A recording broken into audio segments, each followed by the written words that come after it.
previous videos, we talked about the date of commencement, postponements, and completion dates. We mentioned about a term, period of delay, which we need to refer to the appendix for the contract document. The appendix should look something like this. This is a standard form that you can find from the PAM contract 2018. There are a lot of important information to be summarized within this form, especially during the formations of the contract.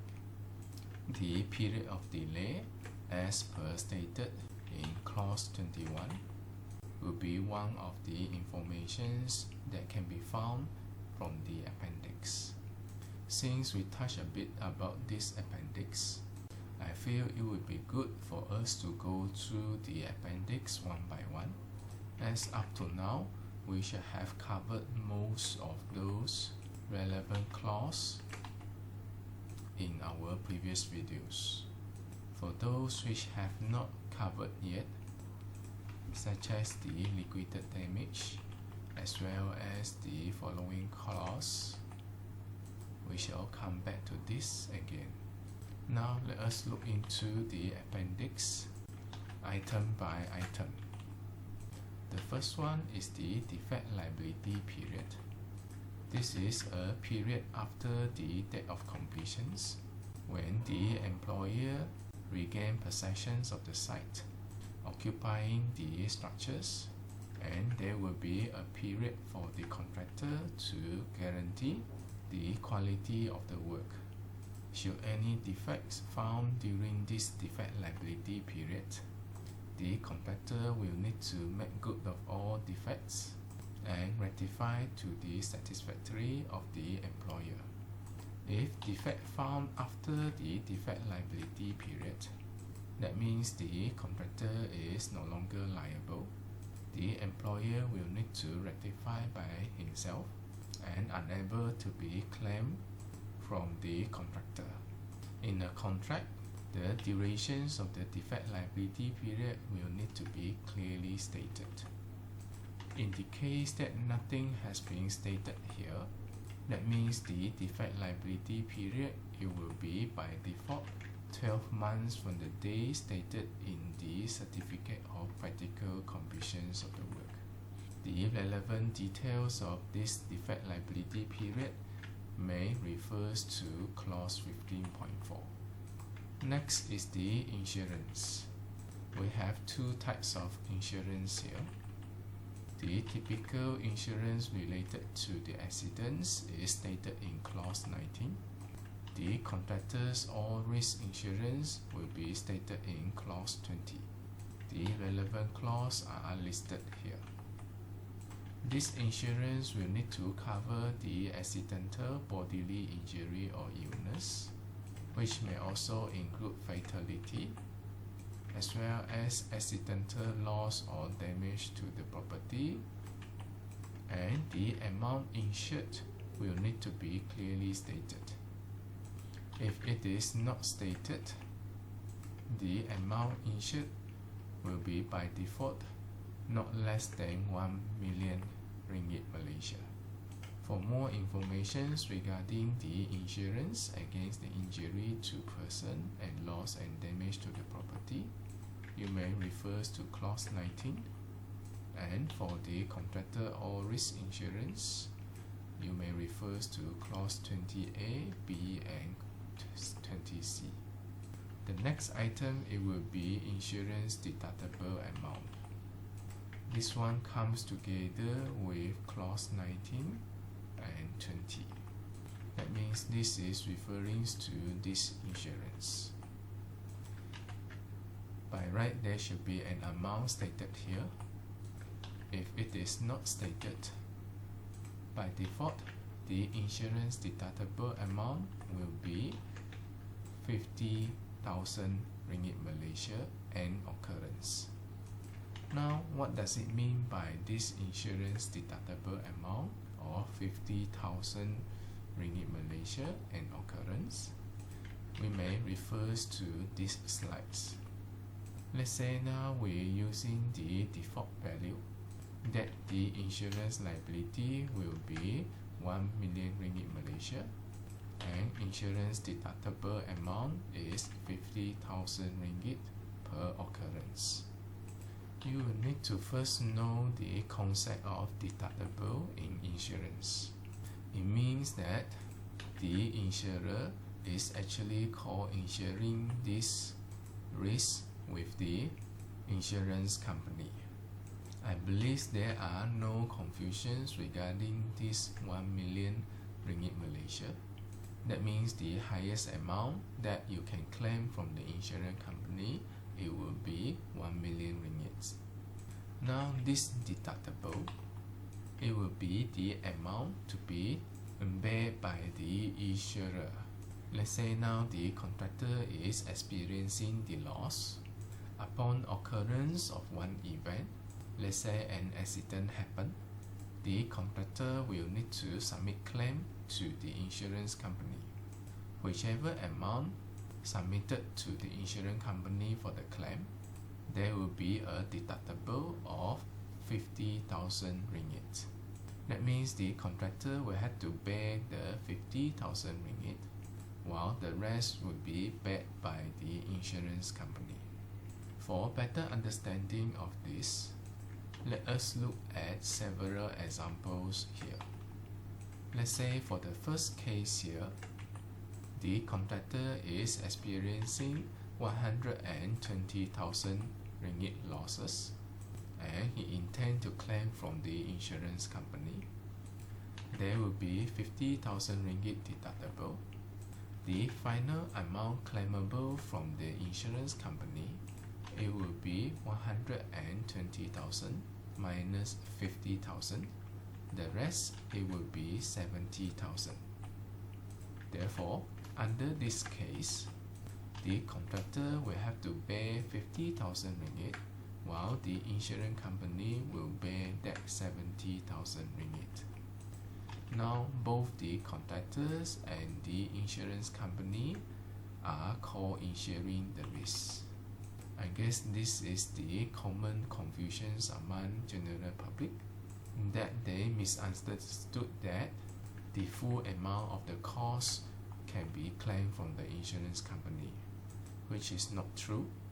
There will always be deductible for the insurance policy. Now let us look at the second scenario here. Now the contractor is experiencing 40,000 ringgit losses. If he wish to claim from the insurance company, no money can be claimed, as the amount of losses is actually less than the 50,000 ringgit deductible. That means this 4,000 ringgit Malaysia will have to be fully paid by the contractor. Now we look at the third scenario. Assuming the loss now is 1.5 million ringgit, there will be 50,000 ringgit deductible. After the deductible, it will be 1.45 million ringgit. The total amount to be claimed from the insurance will be limited by the insurance liability of 1 million ringgit.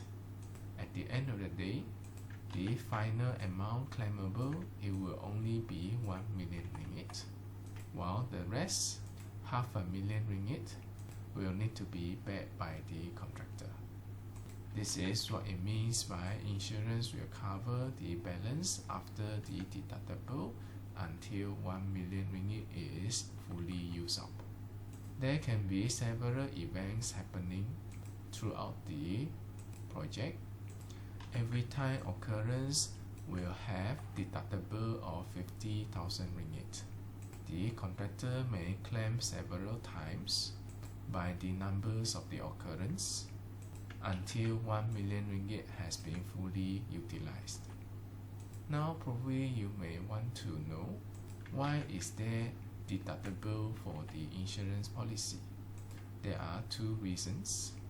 First, this deductible is set to avoid abuse of this insurance system. This is to avoid the insurer to make claim on all minor things, taking advantage over the insurance company. This deductible, it will be set at a value which is low enough for the major losses. For example, the contractor is experiencing a significant losses which may exceed the capacity of the contractors to bear with it. Then the insurance company will have to share the losses with the contractor. At the same time, the deductible is set high enough not to be abused. It is so that the contractor cannot continuously claim for minor things until this 1 million ringgit has been fully used up. The second purpose of having this deductible is for the flexibility of the premium paid for the insurance. Normally, low deductible will lead to high premium. This is because the risks are put more towards the insurance company. When the deductible is less, that means the portions to be paid by the insurance company will be higher.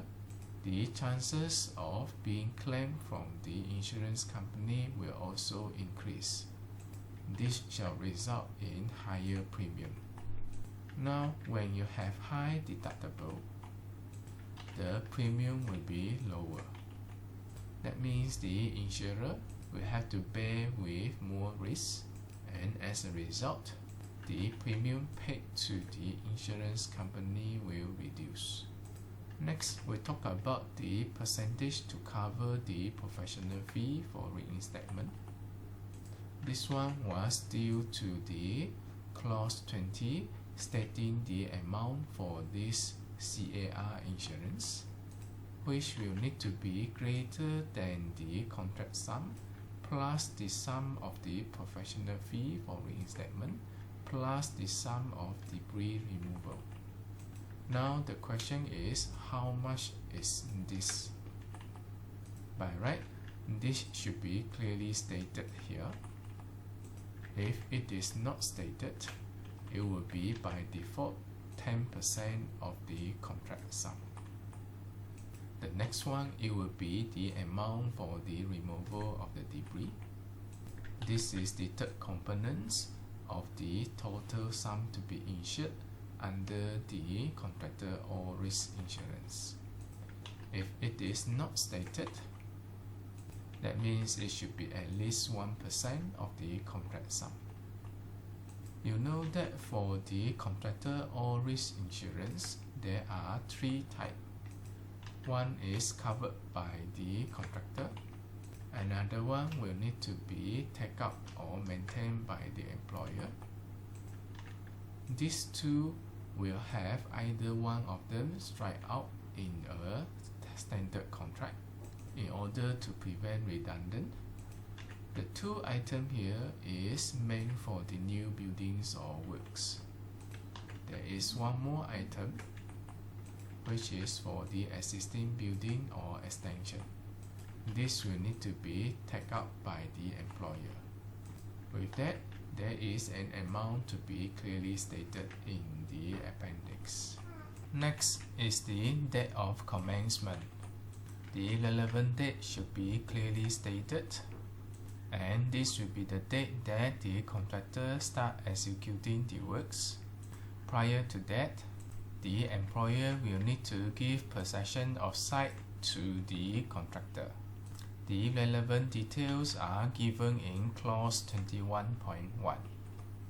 There should be a date of completions, which should also be clearly stated. This shall be the date that the employer regains possession of the site after the work has been completed. The durations between the date of commencement and the completion date will be the durations given to the contractor to carry out and to complete the work. Delay of giving possessions of the site to the contractor by the employer shall result in delay of the completion date. This is provided that the period of delay is not exceeded. In the case that the period of delay is exceeded, that means there is a default of the employer.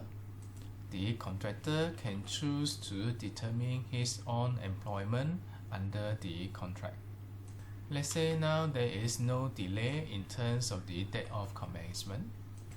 Delay of the date of completions will be considered non-compliance of the contractor. We will need to look into the reasons of the delay. The contractor may also apply for extension of time. The relevant extension of time shall not exceed the period of delay, and it is only when there is reasonable cause that leads to the delay of the work, extension of time will be granted. If there is no reasonable reasons, liquidated damage should trigger. This happens if the contractor fails to complete the work by the completion date, and penalty shall incur until from the completion date to the date of practical completions. In another word, the contractor will need to pay a penalty at certain rate as per specified here by numbers of days the work has been delayed.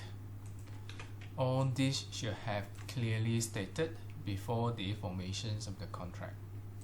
Regarding the period of delay, this should also be clearly stated. In the case it is not stated here, it is by default considered as 3 months of period of delay. And this becomes a very important cut-off point to any forms of delay, both in terms of the date of commencement as well as the date of completions. This date of commencement and date of completions is applicable when the entire project has the same date of commencement and the same date of completions. In the case that there are several sections of the work, each will have different date of commencement as well as the date of completions. This part may be filled, which is under the sectional completions. From the table here, the project can be divided into several sections. Each section will have its own date of commencement as well as the date of completions. In the case of delay, there will be liquidated damage at certain rate as per specified here. Same goes to the second sections, the date of commencement, date of completions, as well as liquidated damage at a certain rate by the numbers of days. These are the items so far that we have covered up to clause 21. There are a few more items here. Most of them are in clause 30, another one in clause 39. So far we haven't talked about this yet. We shall come back to this appendix when we talk about this. I believe as we go along with various clauses of PAM contract, you gain better understanding regarding every single item here as per stated in the appendix. This form serves a very good summary to a contract, and every single details here are equally important. Therefore, whoever undertaking the project will have to pay attention of all the information given in this appendix.